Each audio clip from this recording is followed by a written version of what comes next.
Hey everybody, welcome back to another episode of Rambling Through Everyday Life with Fran and Angela. Angela, it is so good to see you today.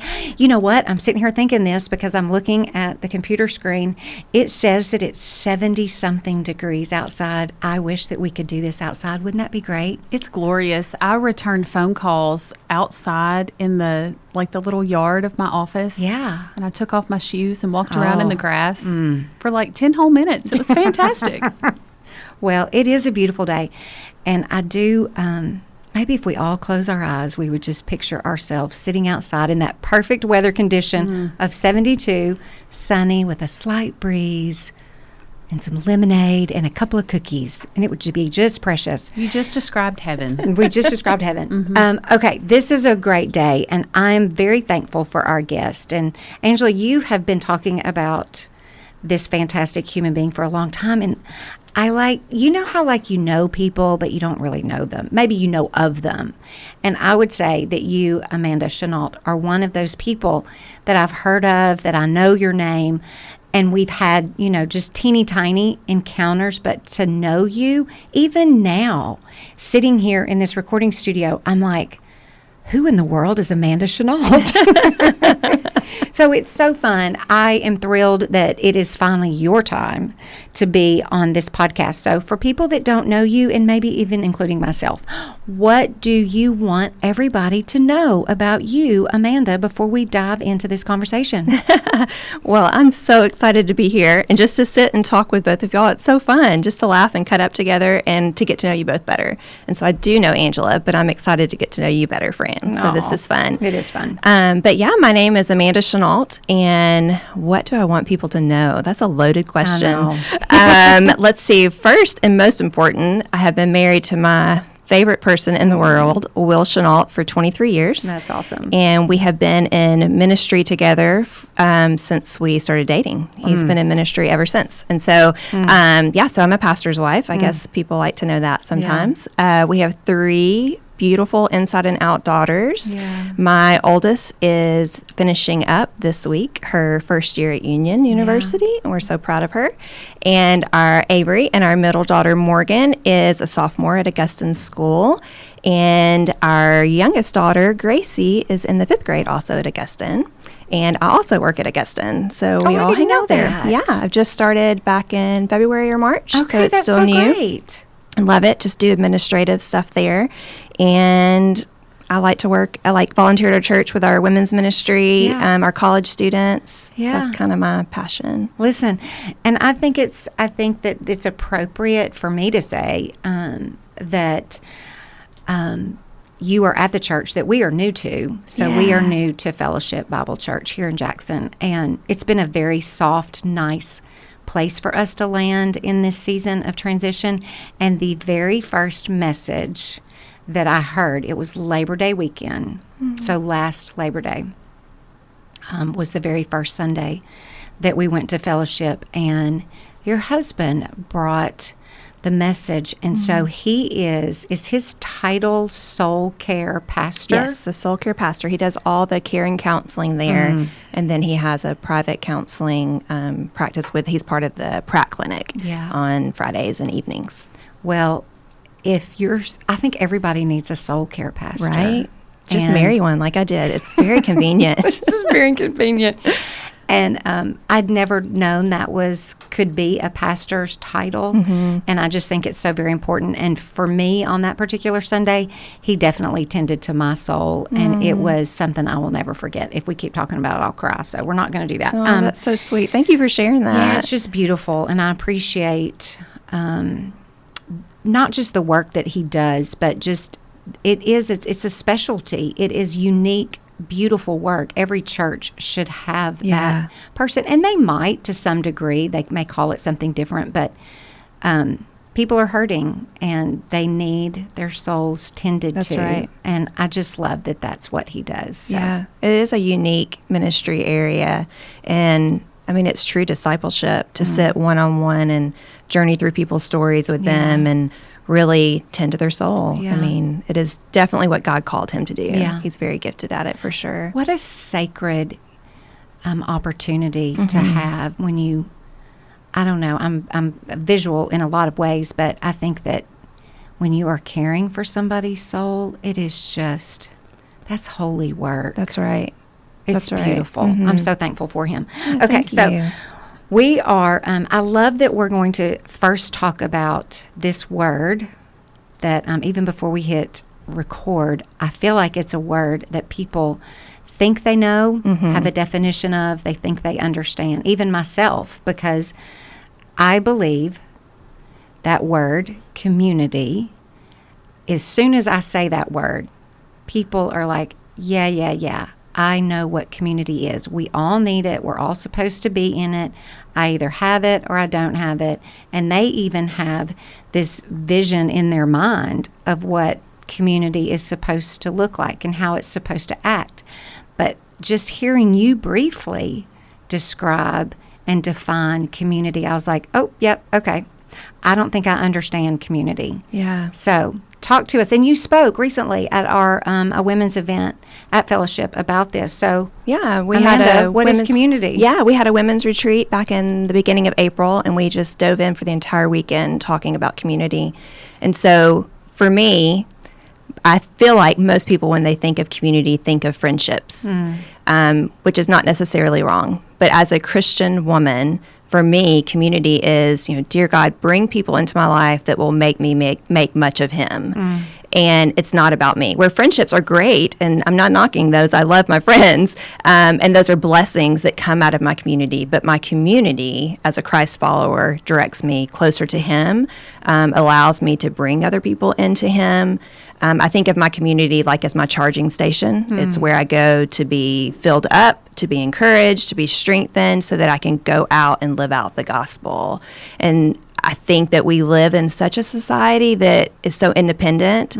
Like, we need to go, we need to succeed, we need to do great things, but it's about us alone. And that's just not how we were intended to journey this life. And we were created by community, the ultimate community. I mean, from the very beginning of Genesis, God the Father, Son, and Holy Spirit, he always existed, our triune God from the very beginning. So if community created me, if I'm created in his image, I'm created for that, to be in community. And it's just, we have that temptation because we think it's a sign of strength, that I can do this on my own. Right. But that's not, the scripture, let's see, 1 Corinthians 12:27, that we are the body of Christ, each one a part of it.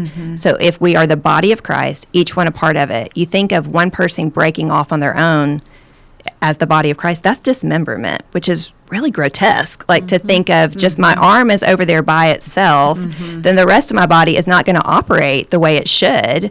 I actually had a hip replacement 2 years ago, and when my hip wasn't working the way that it should, other parts of my body started to suffer because I carried myself differently because of it. And I always think of that verse, like it's the same thing. If part of us, if Angela decided she wanted to go off and be on her own, Angela would have never been united with Fran. This podcast would have never happened. And this part of the body of Christ would not have been represented in the way that it is. And so we're just not meant to be alone. And Angela and I were actually talking about that earlier today, and just how your story, which you've got to share that on this podcast sometime. So stay tuned, because that should happen. I'm saying that has to happen. I'm not in charge here, but it does. You can come back and interview me. Yeah, I'll do that. That would be so fun. Give me the power.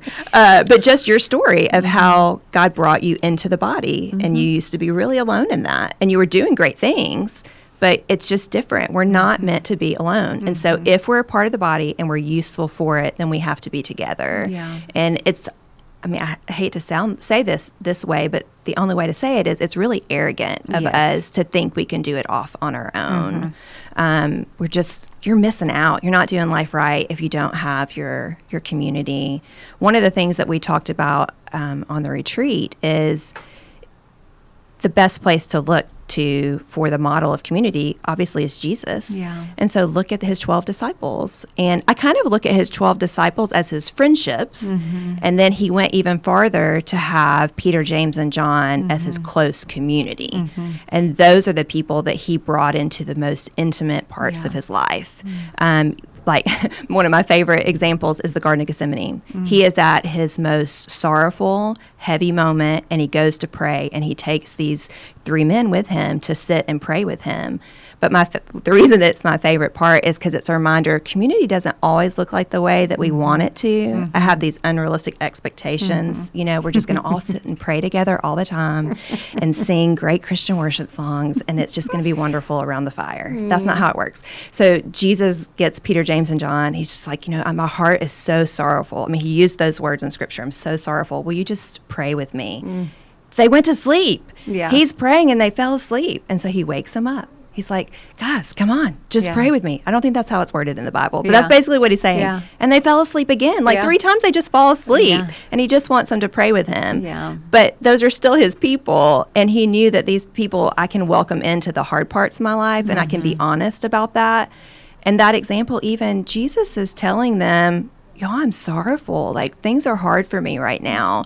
And so with our closest community, we've got to be willing to admit, things are not good for me right now. I need you to just sit and pray. That is such a good example of our expectations. Yeah. And people are not going to meet our expectations in community, and that's okay. It's okay.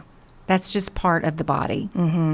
That's people can't be Jesus for us. And I think with our Christ-centered community, we can often put that expectation. And that's not fair for us to do to each other. They're just here to help point us to Jesus, to get us to Jesus, but they can't be Jesus for us. Yeah. It's so much easier, though, to just get offended and quit and go, okay, that's it. I was sorrowful. I asked you for help. You failed me. I'm done with you. That's exactly right. So you didn't meet my expectation. Right. So how do we work through that? How do we, a lot of people listening, you know, we all have wounds. A lot of people are wounded. And then we're supposed to put ourselves back out there again to do this community thing. How does community help us heal from those wounds? How do we walk that out? And I relate to that 100%. Like, I sit here as a woman who has been deeply wounded and deeply wounded by Christian women within the church at times. And being a pastor's wife, there's been times within ministry where deep relationships have gone south, and those wounds are deep and they hurt. But I have learned that the only way to heal a relational wound is through relationship. You have to get back in. You just have to. And I mean, go back to Jesus. Again, Peter, James, and John.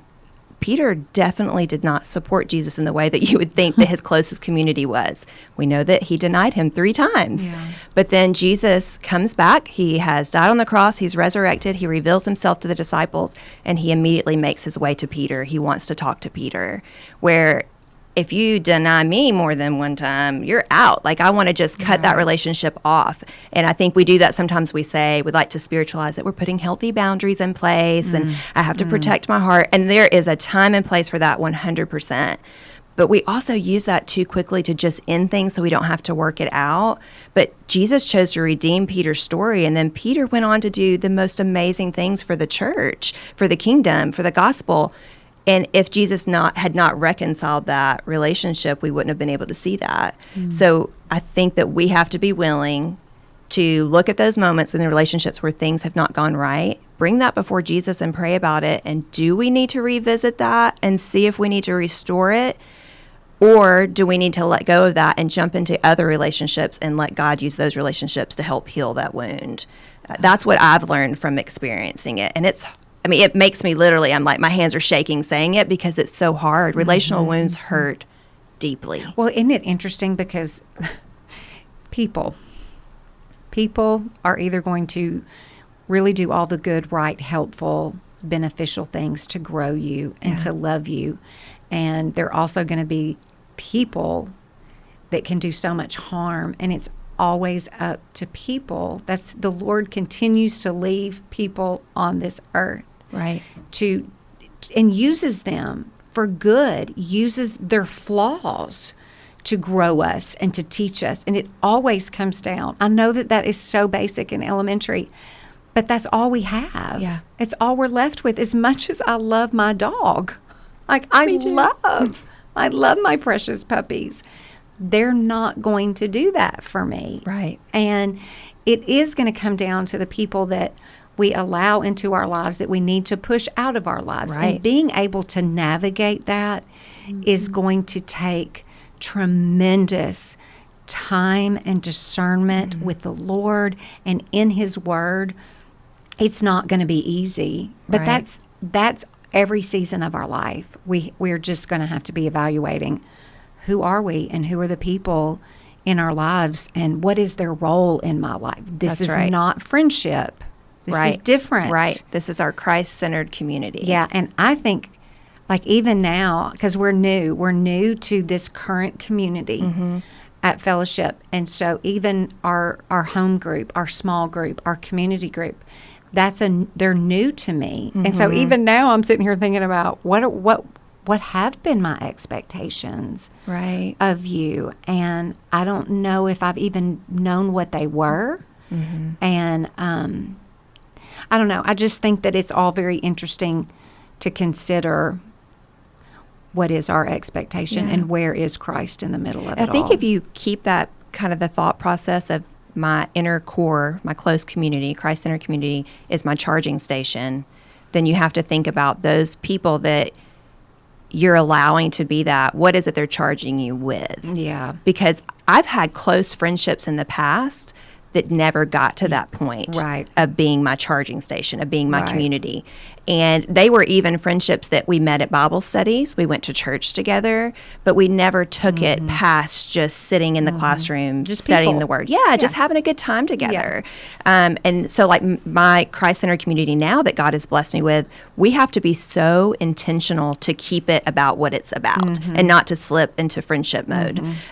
We schedule a once-a-month prayer time together. We make ourselves do it because if not, it'll just slip into let's have fun. And again, friendships aren't bad. That's the blessing that God has provided through this community that I have. But I don't want it to stay there because you're missing out. Well, and then too, you think about if whatever group of people are coming together, what are we doing? What is our purpose in this coming together? Because if it's just for the sake of coming together, Right. okay, that's fine. But let's be more than just coming together. How are we pushing one another and growing and challenging one another? I think that's just what we long for. Right. I don't care if you're 16 years old or 26 or 96. Our hearts long for people to truly come alongside us. Yeah. And to move us and challenge us and push us into a deeper relationship with the Lord. It is about Him. As much as I want to sit with you and have coffee, I want to do that. And there's a time and a place That's for right. that. That's right. But then I also have got to have those people in my life that are taking me so much more than that. That's right. Moving me farther along. Otherwise, you just show up and you're having coffee and you're going to dinner, and That's right. we're meant for more than that. That's right. That's exactly what I was going to say. We're meant for more. And you're only being charged with what you're plugging into. So if you're only plugging into just friendships and having a good time with them, then that's the only thing you're going to get back from it. So if you really want to grow your relationship with Christ, then you've got to make sure He's the center of whatever that core community is that you have. I think of, within the last however many years we are post the pandemic beginning, the need for community has grown more and more. And people are saying they're lonelier than they ever have been. I mean, the statistics of mental health, how much it has grown over the last couple of years, the rate of suicides and how much that has grown is just, it's mind-blowing. People feel lonely, which is really crazy when you think about like social media and how so-called connected people are, but they're not connected. And so there's just that need for people. But really, it's a need for Jesus because we're surrounded by, it feels like the world is falling apart and it's heavy and it's lonely. So we need those people that are going to get us to Jesus no matter what, especially right now when life is so hard. And it makes me think, like I have two favorite Bible stories when it comes to community. But for this one, it's the Luke 5, and I think it starts at verse 17, the story of the paralyzed man. Like, he can't get up, he can't walk. His friends hear Jesus is in town and he's teaching and he's been healing people. And they know this paralyzed man needs Jesus, but he can't get to Jesus. And so they get him to Jesus. Not only do they get him to the place that Jesus is teaching, but they can't physically get him to Jesus, so they cut a hole in the roof and lower him down. Can you imagine showing up somewhere and cutting a hole in the roof? Yeah. Can you imagine being the homeowner and they Right. just cut a hole? They just ripped my roof off. Yeah, I mean, Well, that's where we get stuck. Radical. I think we understand as believers, I need to bring others to Jesus. I need to live a life that might draw you towards Jesus. I need to. But when it gets hard, oh golly, I don't know if a lot of people are willing to cut a hole in the roof. that's right. And that's going to be your center core community.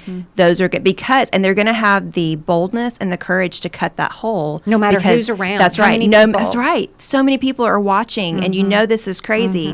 But because Christ is the center, they have that courage and bravery to do that. Where just your friendships aren't going to be the ones to do that for you. But when the motivation is Christ, well, that's totally different. I'll cut that hole for you if that's what I need to do. And that's what my community has done for me. And really, honestly, like, to be fully vulnerable, the last year, my community has literally had to carry me to Jesus multiple times because it's just been hard. It's been a year of transition in our family, and it's not necessarily been bad things, but it's been a lot, and it's been a lot for me. We homeschooled for 10 years and just transitioned our kids to school. My oldest moved out to go to college. I started a 5-day-a-week job where I used to work 2 days a week, and there's just been a lot. And we've been making big choices as a family, and my community has had to carry me at times where I'm like, oh, I can't even get up anymore. It's exhausting. Yes, and they're willing to do that for me because it's not an inconvenience for them, because their motivation is not to do this for me, but to do this for him. I'm telling you, that is so, like, I know that sounds so simple, but I think that concept, that statement alone just reframes how you think about what you are offering Right. to people, and looking at the people around you. Are they offering that to me? I mean, as much as I'll go back to the coffee, as much as I love to sit down and have coffee with people, and there's just a time and a place to sit and chit chat and not go into the deep places. But goodness gracious, we've got to have the people in our life that we are allowing access into those hard, deep places, because what if somebody is laying on that mat and your people have no idea? What if you're laying on that mat and they don't know that you need Jesus and That's you were right. just clueless? That's right. Oh, that's heartbreaking. I told Amanda earlier, of course, leaving names out of it, but I had a meeting today with someone who is in absolute crisis, like horrible rock bottom crisis.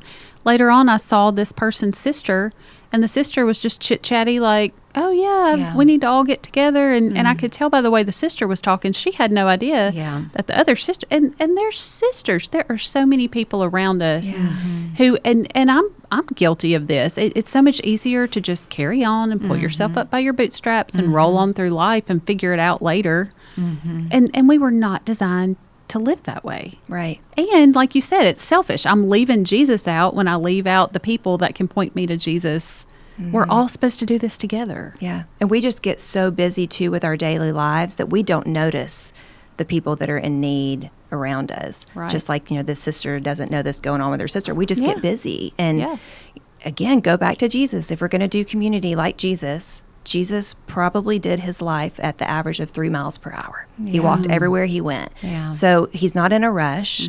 Like, I'm not saying we should all walk wherever we go, because I do not want to do that.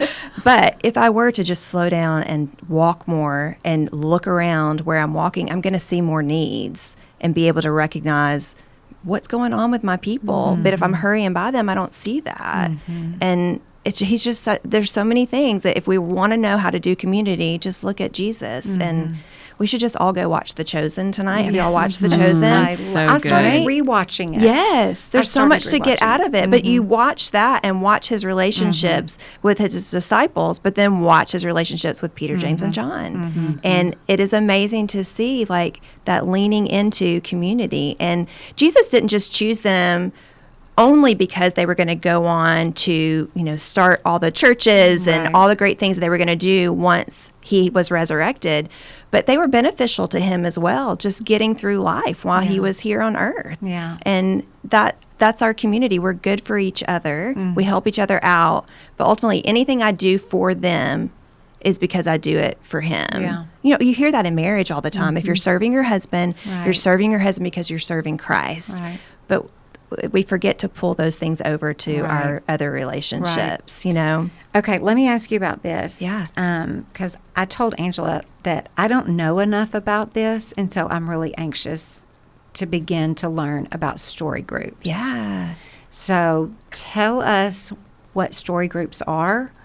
I literally know zero. Okay. Other than I think your husband has something to do with Yes. story groups. My husband is Mr. Story Groups. He's Mr. That not is Mr. what Rogers, he is. No, Mr. Story Mr. Group. Story Groups. Okay. And he also has a sweet story about Mr. Rogers. So sometimes ask him, about that. Okay, future episode, you'll have to bring your husband back Yes.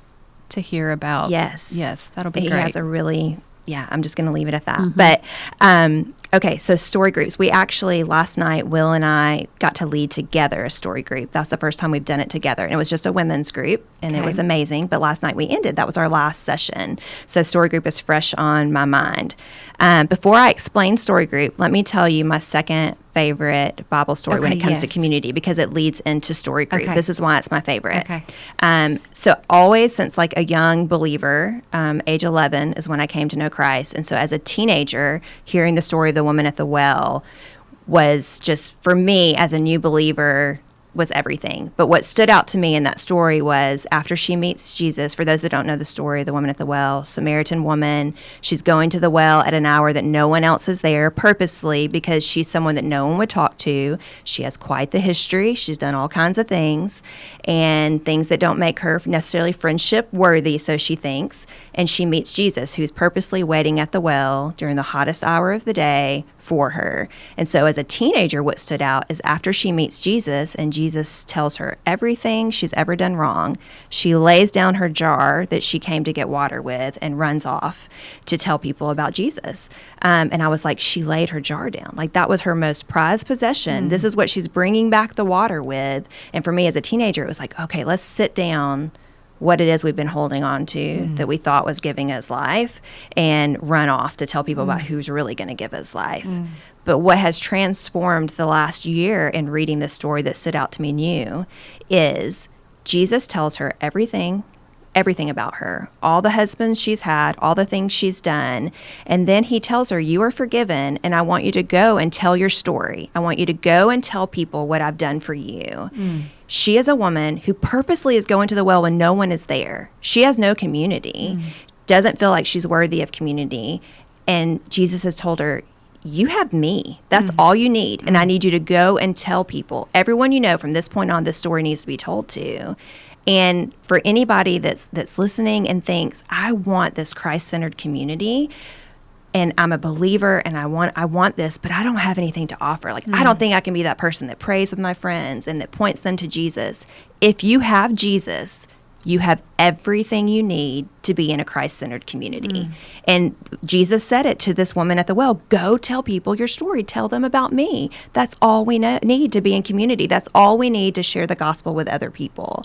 And so what story groups is that moment we sit down for 6 weeks together and we work through our own stories, and we learn how to look and see God's story interwoven throughout our own story.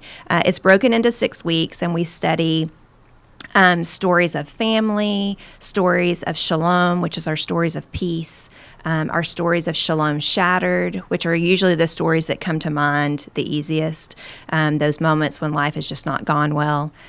We have stories of I'm blanking on the rest. They'll come to me in a minute. But restoration and it's so helpful because not only are you learning to process your own stories, and you're learning, like, man, when people say certain things to me that hurt my feelings, I react in certain ways. Why do I do that? Well, when I look back through my stories, I can learn, oh, when this happened years ago, I formed this way of thinking, and now I can change that and make myself into a better version of what God would want me to be. So that's helpful, but it's also helpful because it teaches me to engage with your story. It teaches me the right questions to ask. It teaches me how to point out God for you when you don't see him in your story. Because whether you are a believer and a follower of Christ or not, God has been walking along the way with you all along, and you may need somebody else to point him out to you. And so that's my favorite part, I think, of story group, is learning to engage in other people's stories. I mean, it's been helpful to work through my own, because there's been a lot. I have post-traumatic stress disorder. I've had a lot of traumas and things I've had to work through, and it's been really helpful for that. But my favorite part is being able to work through other people's stories. So we have 2 levels of story group. Level 1, you're studying and learning about the different steps of your story, but you're not sharing your stories out loud. You can write those on your own and process them. You're just listening to teaching. But we have leaders that come in every week and share their stories, and then you get to ask the questions. So you're learning to engage in other people's stories for level 1. And it's wonderful. And it's a safe environment, so you can learn the right questions to ask. And then level 2, you're writing and sharing your story. And it's an amazing way to form community, because you're sharing your story right there with other people. And that, for me, and I'm sure that y'all can echo this, but that's when community is formed, is when you start sharing your own story with each other and being vulnerable, welcoming people into those places. So story group it's totally different experience than doing a Bible study. It's different than anything else I've ever done in church, for sure. But it is amazing, and Will has done such an amazing job of designing each week and helping us work through it. And I've gone through it. I think I just finished my 7th time to go through story group. Wow. And every single time something different comes out of it for me. And I mean, I know I'm Will Chenault's biggest fan, but even if I wasn't, it is so good and so beneficial. Is this unique to just fellowship, or is this a concept in other places that I just don't know about? Yeah. So it is unique to fellowship, but it is based off of things that are out there. A lot of it is based off of Dan Allender and his story group work. Will's taken that and adapted it into something that would fit into fellowship well. Will did a lot of training and mentoring underneath Dr. Larry Crabb, who passed away last year, but psychiatrist, Christian, author, speaker.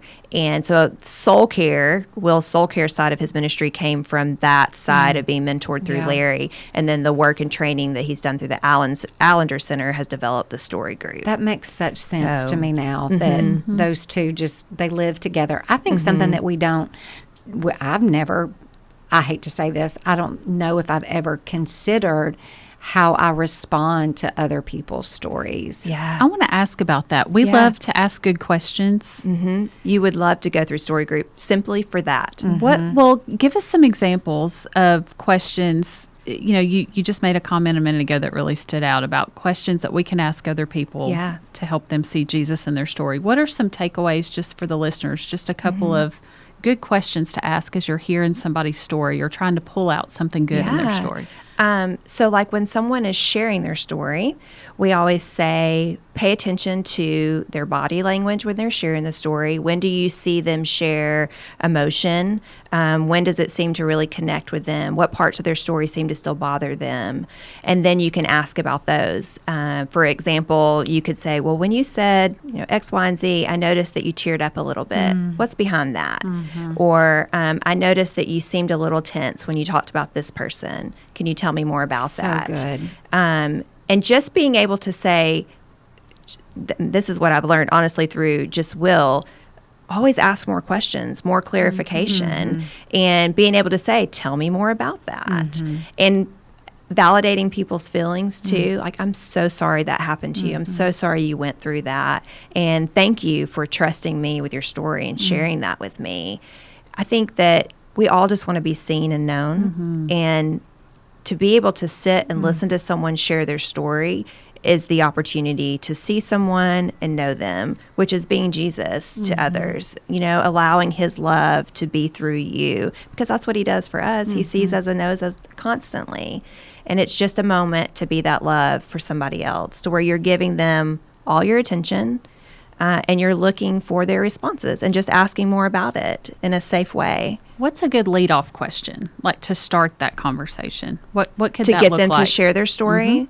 If you already know specifics about them, like I'm trying to think of a good scenario. So we were discussing earlier, Angela and I, about just your life before you met Fran. And so I could say, hey, earlier you were telling me about your successes and things in life before. Tell me more about that. Like, what made you want to be that way? And maybe you could ask questions about, hey, tell me about the family you grew up in. Does that help contribute to you wanting to be success-driven? Things like that, being able to kind of help them, because what you're doing when you're asking questions is, one, you're inquiring more, you want to know more, you're showing interest, but you're causing them to think more. What does make me want to be that way? What created that in me? Where did that drive come from? Because there's a reason for it. There's a reason that we act the way we act, or we do the things we do. So it's just being curious, And if you're nervous about questions, you can always say, hey, I'm going to ask you something, but you know that you have the freedom to say, you know what, I just don't want to ask that. To just say that to somebody, and that earns trust with them too. And that's helpful for me, because I'm always the person that's afraid, they may not want me to ask that. But generally people want you to ask more. They want you to know more about their story. Well, again, because it goes back to, you clearly care. Right. You clearly are invested in me. I find this to be true and authentic, and there's nothing wrong with that. And if they don't want to, they don't want to. And then to honor that still builds trust with that person. I love this. I told Angela yesterday, I was like, I don't know what story groups are, but I think I want to be a part of a story group. Yeah. Do I have time for story groups? No, but I'm going to figure out a way to build story groups into my life. We'll kidnap Amanda and have our own. Have our own. Listen, it is probably the best investment you can make in your walk with Christ. Yeah. Next to spending time with Him, because to go and make disciples. Yeah. To go means to be around other people Right. and to be in relationships with them. And so to know how to better engage, it's such a gift. And it will equip you to evangelize more because you're engaging in conversations. It's going to strengthen your relationships. It strengthens your family relationships. It helps you help your children process their stories that they're going through.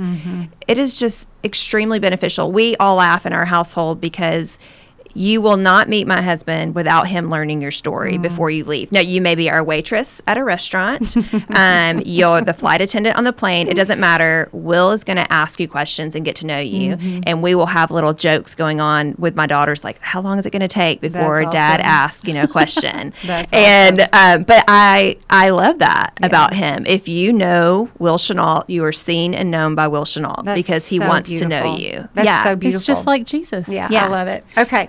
If somebody listening wants to be part of a story group, Yeah. how do they get involved? Yeah. So Fellowship Bible Church here in Jackson, Tennessee is where we host them. Our level 1 story group, we have level 1 and level 2. Level 1 we've actually been doing via Zoom, so people that aren't local can even join in. Oh, wow. And I would encourage them to reach out to Will, which is, you can find it on our fellowship website.